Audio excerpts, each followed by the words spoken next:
There are so many amazing women out there doing amazing things. And when women uplift each other, who knows what can happen? Well, thank you for joining us for another Women in Business segment. And I am lucky because I am here with Kristin Mullen, and you are a PR person. And of course, I have a deep affinity for PR people because throughout my whole career, right, you people are the ones who bring the stories or the press releases to us, right? Yes. Well, thank you for that, that kind welcome.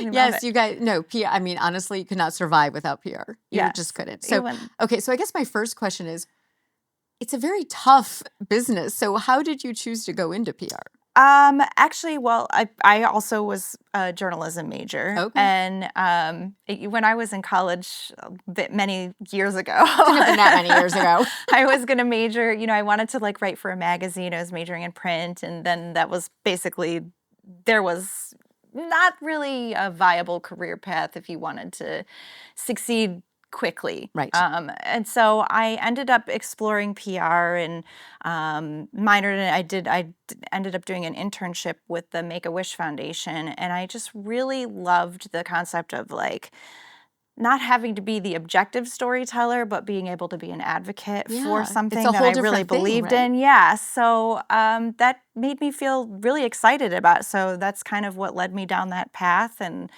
how long have you been doing this? 20 plus years. Oh, okay. So yes, a long time. Okay. So it's changed a lot though, hasn't it? It has. It's kind of crazy. It has. It has and it hasn't. There's, obviously the landscape of media is ever changing and ever evolving. And I think that that's one of the things I was lucky about going to college during that time when everything was really going online. I mean, I actually wrote for the first online publication at Michigan State. Really? Yes. Okay. So it was called The Big Green. Yeah. And, to see just everything changing all the time, it just prepared you to be keeping track of those trends. And right. And so plus you have to pitch differently. Yes, that does change, but the mediums might be different and maybe the way that you reach out and connect. I mean, back in the olden days, I remember using a fax machine at my first internship to pitch stuff, really? But now wait, it's coming through. Yeah. So I mean, there's been a lot of changes in the way that we connect, but the basics of how to tell that story and how to find that story have remained consistent. And I think that's something that won't probably change. So, it makes my life interesting and great. So you, so obviously being a woman in the business. Yeah.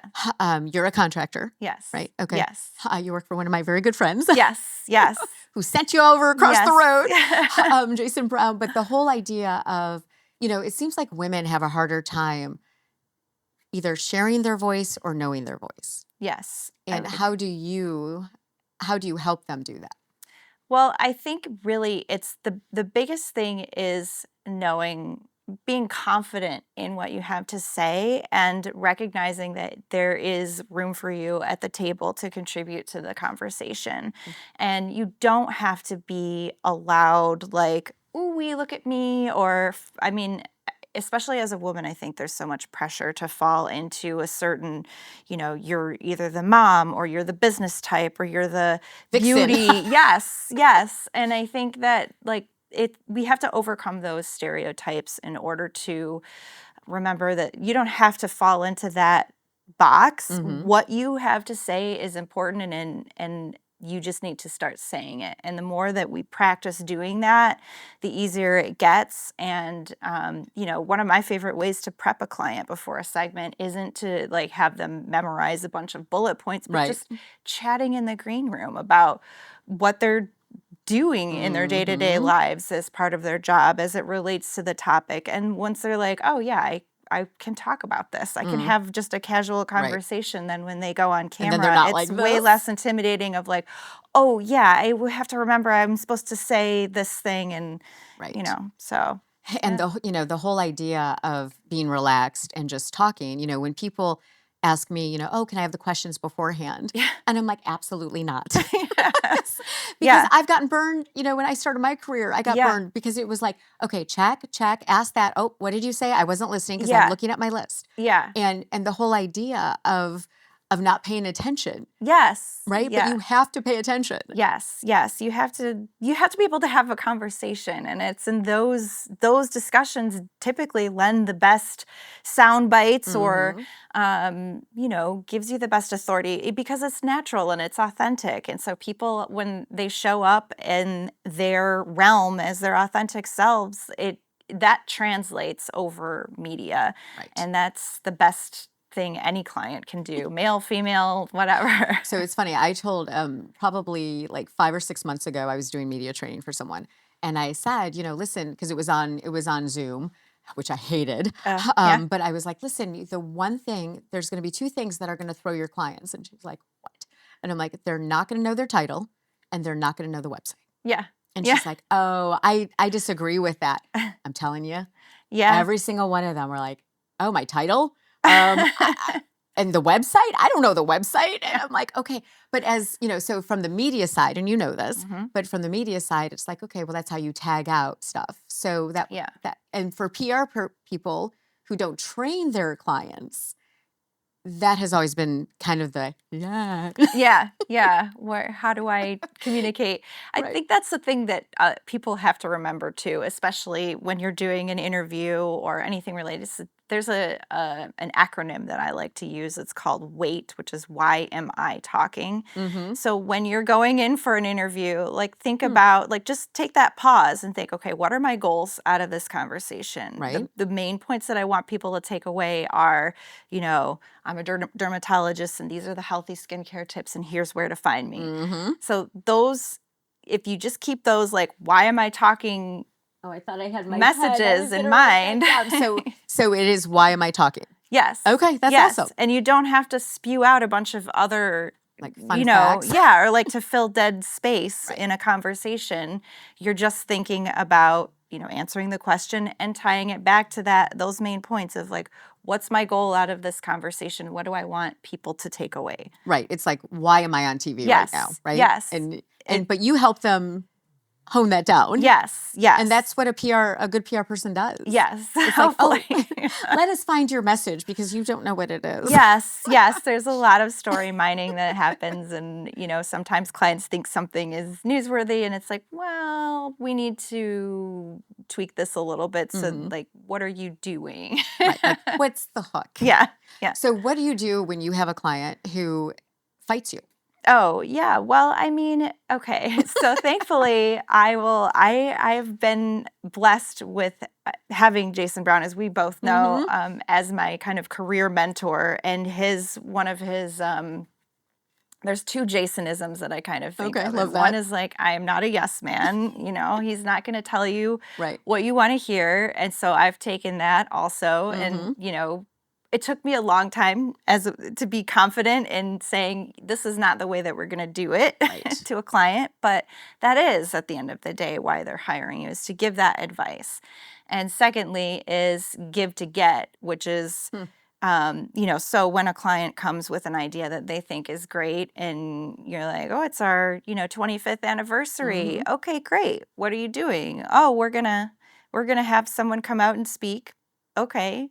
And what are you doing to give back to the community that you're a part of to celebrate your 25 years here? And how do you share that part of the story? That's the missing element, that we don't have a story until we have that piece. And that's what a lot of people miss. Yes. Right? Yes. A lot of people miss that. And then they get offended, it seems, sometimes. I mean, from the stories I've heard, that people, I don't understand when people hire a PR person and then fight them on everything. It's like, listen, as a journalist, if I get a press release, and this has happened to me, and somebody calls me for the interview, but it's not the topic on that press release. Yeah. I'm like, why am I talking to you? Yeah. And the PR person totally snowed me. Yeah. Right? Well, and that doesn't serve, no, if it doesn't do that, serve anyone. Because you're not going to you're not going to work with that PR person again either. Right. And it's not doing anything for your client. No, it doesn't make anybody look good. Yeah. Right. Yeah. So what is the key in your mind to being a successful PR person? I think the key, honestly, is to just be, to be genuine, understand what your clients need, but also be assertive and not be afraid to say, okay, this isn't going to work. This is how we're going to make this work. And having a very solid grasp of what the news values are. Like, this is newsworthy. This is like a sale. These are two separate things. This is morning drive. Yes, This is yes, Saturday afternoon. yes. And I mean, even if beyond just publicity, if you're talking, social media, but understanding, the alignment in key messaging and how all of those cogs fit together to make that big Right. message for your client, but understanding how all of those pieces work together and understanding what is news, what isn't news, and how to build those relationships and how, like, what community organizations are aligned with the goals of the clients that you work with. And it doesn't have to necessarily be geographic if you're working with, maybe you work more with startups or something, but that's still a community. So knowing that community and having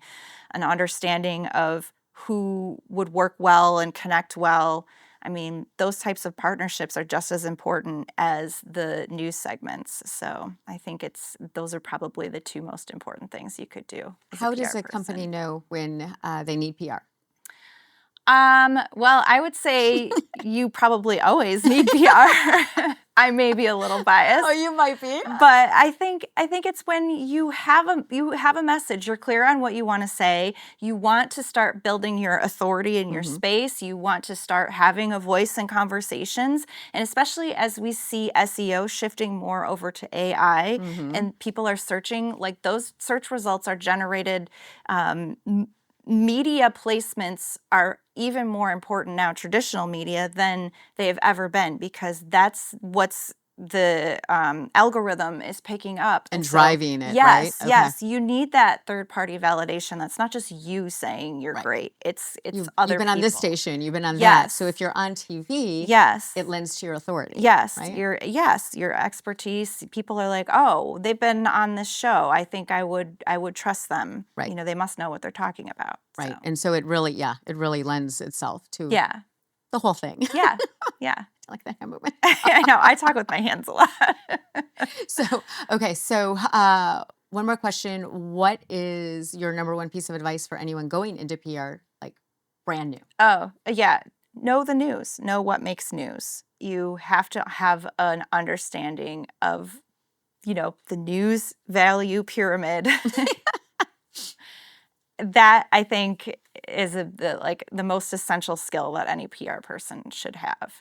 And always up on the news. Yes. Too, right? Yes. So, know what people are talking about, because you just don't know how many opportunities come up because of something that's trending in the news and how it pertains to your client, that they may not be doing something directly with it, but and they may not even think of it. Yes. Right? Yes. Yeah. So I would think for a PR person to bring an idea, to the client and say, hey, this is what's happening. I think we should do this. Yes. And then that makes you guys look so magnificent. Yes. Right? Yeah. Well, we do like to give good ideas that are successful for our clients. So. That's a good thing. Yes. Thank you so much for joining me. And I just think you're such a pro, and it just takes, a special person to do PR and to deal with all the different personalities that I know you all encounter. So thank you. Thanks for having me. No, thank you. Thanks so much for hanging out with me for our Women in Business segment. And if you know a woman who has her own business and should be put in the spotlight, let me know. You can tag me on social media. You can even DM me, or you can email me, and you can send that email to hello@brookeallencommunications.com. I know, a long email, but really, it's amazing to get the word out and to make those connections. And who knows what might come out of it, because when a woman uplifts another woman, magic can happen. We'll see you soon.